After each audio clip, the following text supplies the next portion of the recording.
On a cold December evening, a little girl knocked on the door of a paralyzed millionaire, just asking for leftovers. But instead of a piece, she brought him a miracle that no amount of money can buy. The December sky was gray and heavy, as if it were. Time is tired of the cold. The snow fell slowly, with indifference, enveloping the ground in a white blanket. Inside the mansion, Harrison, there was only one light on. In a huge dining room designed for 20 people. But there was only one at the table. Men. Robert Harrison, once an energetic businessman, was now only a shadow of himself. His disability. The carriage creaked softly as he moved away from the table. The food on the plate was cooling down, to which he did not even touched.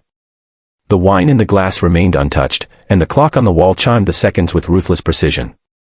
Reminding him of how many years had passed since he had felt life, he looked at the reflection in the huge window, a face with tired eyes, edged with a beard that he shaved out of habit and not out of a desire to be neat. There is snow outside the window. Lay down on the trees in the road, but he did not hear a sound. The world has long been mute for him. His own house seemed to be prison. Walls that were made of memories.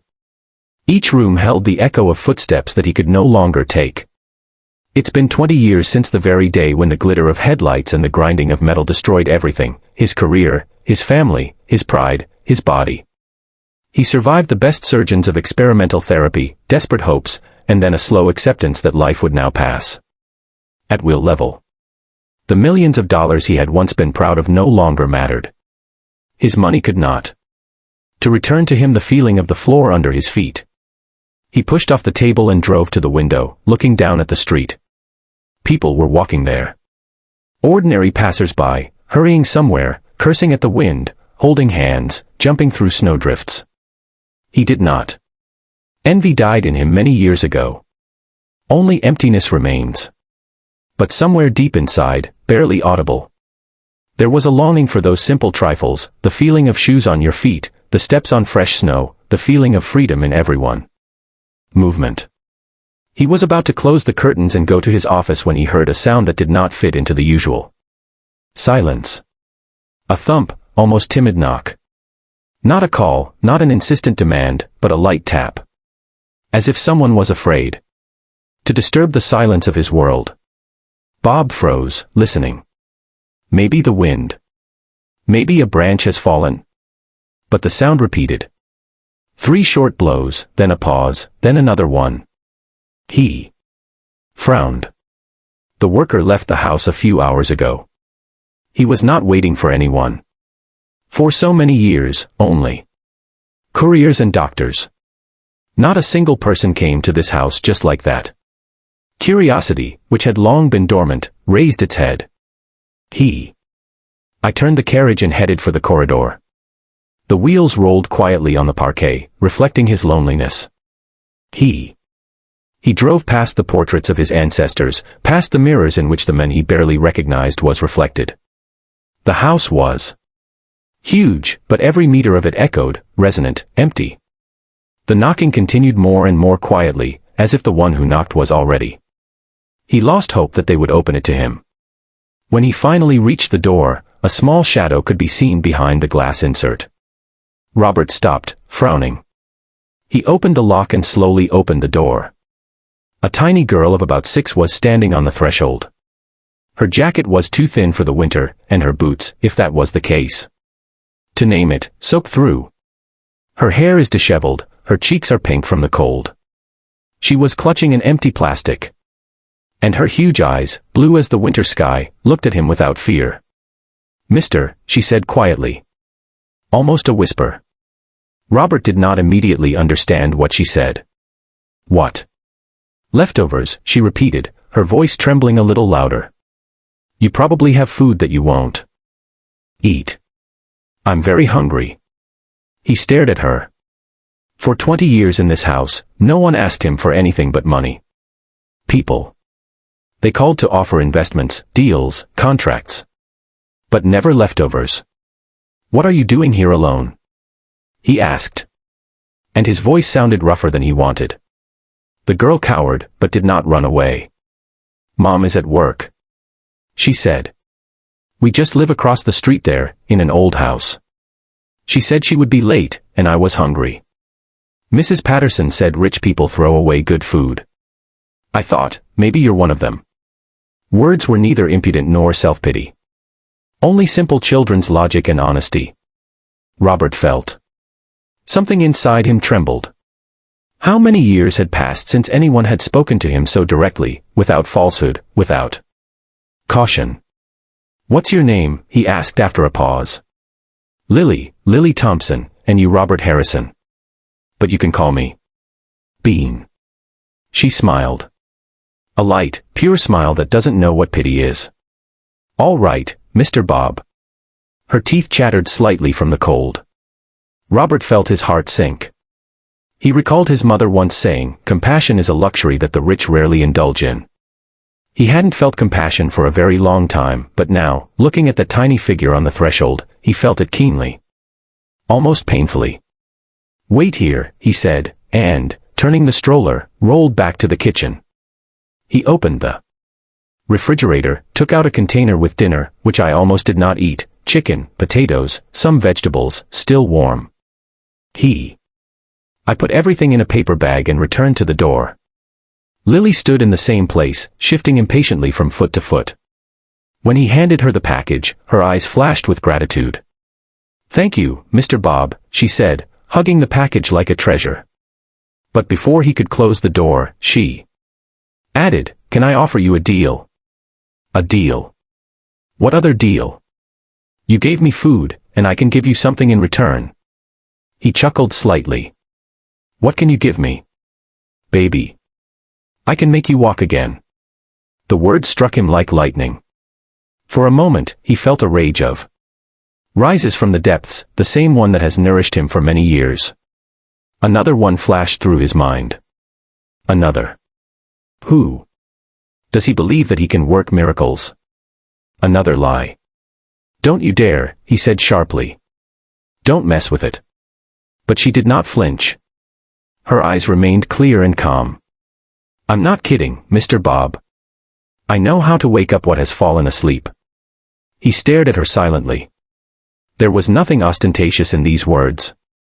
Magic, no pretense, only certainty. How do you know that? Mom says when I was little, I could speak. All the doctors thought that something was wrong with my head. But one day I just woke up and spoke, that's it. Inside me woke up. Maybe your legs are just asleep. He wanted to laugh, he wanted to tell her that it was impossible. That she is a child, that this is stupidity. But the laughter got stuck in his throat. Instead, he exhaled as he looked at her. And for the first time in 20 years, he did not want the man on the threshold to leave. Why do you think you can help me? He asked. Softly. Because I believe, she replied. And when you truly believe, things start to change. She turned to leave, but suddenly stopped and looked at him over her shoulder. I'll come tomorrow. You don't mind, do you? Robert did not answered immediately. He just watched as the snow fell on her hair, as the small figure dissolved in the white air. And for the first time in a long time, he felt something that he had not known for a long time. When he closed the door, his house no longer seemed so dead. Her words seemed to echo in the air.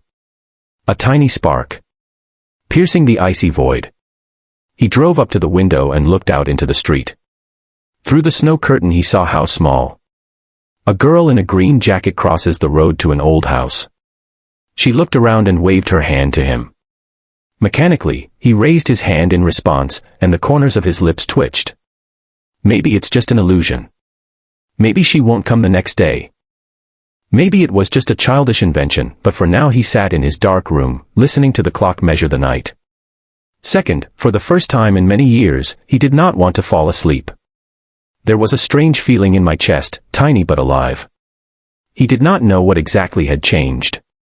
Maybe just the look of the blue eyes of a child who did not see him as a pathetic wheel, but just a person. Maybe these simple words, I can make you walk. They awakened what slept not only in his legs, but also in his soul. He did not believed in miracles. But on the night when the snow outside the window fell relentlessly, Robert Harrison did not feel dead inside for the first time in 20 years. The sun's rays timidly broke through the wide windows of the kitchen, playing with glare on the polished surfaces. A house that, for many years it had seemed cold and empty, now it breathed life. The aroma of fresh bread, the quiet hum of the kettle, a slight noise outside the window. But this morning was different. The air was thick, filled with some kind of anticipation, as if the whole house was holding its breath. Bob was sitting in his carriage at the window. His hands were trembling, though not from the cold. He did not sleep all night. Something had changed inside him. The subtle but real tingling in his legs, which he had first chalked up to his imagination, was now stronger. It was as if thousands of tiny sparks were running through his skin, awakening what had been dormant for 2 decades. He was afraid. Hopefully, but her heart was beating faster than ever. Meiji came in quietly, as always. She was wearing an old sweater, hair gathered in a careless bun. She stopped at the door, looking at him. Her intuition, honed by years of survival. I immediately felt that something was wrong with him. Or, on the contrary, everything is finally fine. You haven't slept, she said softly. Coming closer. Bob turned, and she saw something on his face that she had not seen before. Excitement, not anxiety, but waiting. Everything feels different today, he said quietly.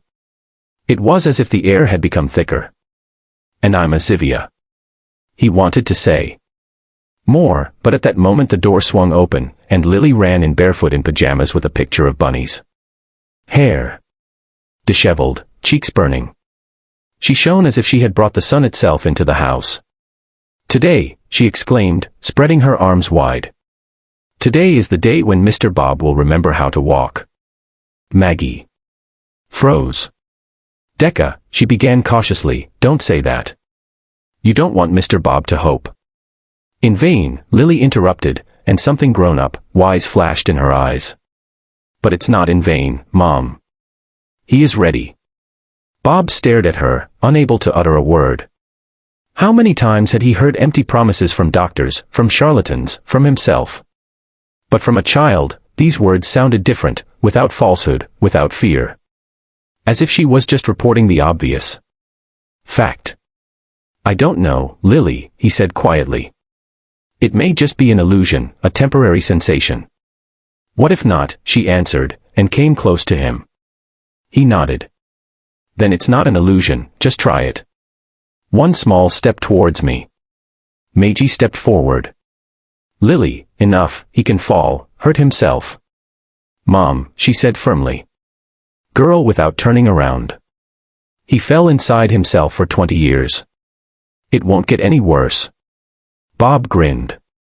Briefly, nervously, but sincerely. She's right, he said. I can't go any lower. He placed his palms on the armrest of the carriage. My heart was pounding. Loudly, there was a noise in his ears, his breathing became heavy. How many times has he tried to do this in the past with doctors, with therapists? With cars that promised miracles? How many times he fell, feeling helpless? But now everything was different. Right now, the 2 most important souls in his life were standing nearby. And if miracles ever existed, then perhaps they looked exactly like that. He closed his eyes and concentrated. The tingling intensified, spreading from the knees down. A slight sensation turned into warmth, thick, dense, real. Suddenly, he felt the floor beneath his feet. At first just as pressure, then as a solid reality. He took a deep breath. I can feel them, he whispered. My legs. I really feel them. Meiji covered her mouth with her hands. Her heart was beating in unison with his breathing. Lily stood in front of him, motionless as a small statue. Only his eyes shone, reflecting his determination. Get up, Mr. Bob, she said almost in a whisper. I'm here. I pressed on the armrests, and the muscles that had been silent for 20 years responded. First with a weak push, then with a firm movement. His knees trembled, his legs buckled, but he did not stop. World around ceased to exist. There was no fear, no time. Only effort, breath, and a hot flow of power. Lifting it up.